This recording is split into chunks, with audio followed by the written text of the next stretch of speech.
وزیر شاهکار ته په فرمایش باندې درته دا یو نظم وایم د نظم عنوان دی اخري ملاقات.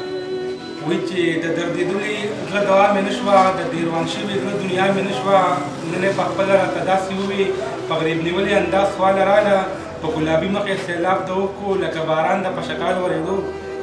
پټې د ځان سره یې سلګۍ وهلې، ما ته په غټو یې کتلی نه شو، خو ځان یې کلک کړو څه په یاره راله.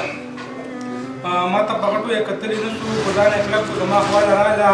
لاس یې زما په لاس کې ونیولو، بیا یې په لاسونو زما سر ونیو، بیا یې په لاسونو زما سر ونیو، بیا یې ویل تا ته یو خبره کومه، ما سره غم شو خدایه څه چل شوي، زما په زړه کې دغه سوال روچت شو.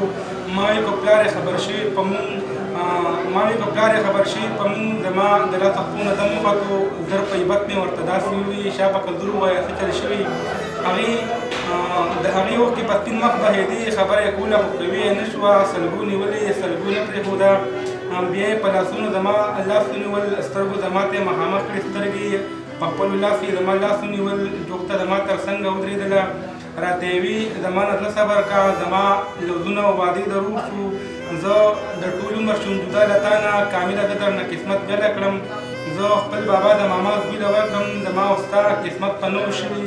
په دې خبره چې خفګان نه کړي، دا فیصلې په اسمانونو کېږي، دا ملاقات به تقدیر وګڼه، ډېره ممکنه ده په بیا یو دې شو.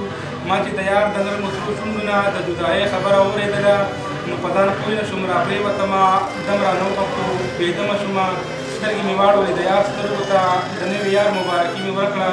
ورته مې وی ځه چې سهار راپاڅې په لوډسپیکر به اعلانونه واورې، په لوډسپیکر به اعلانونه واورې.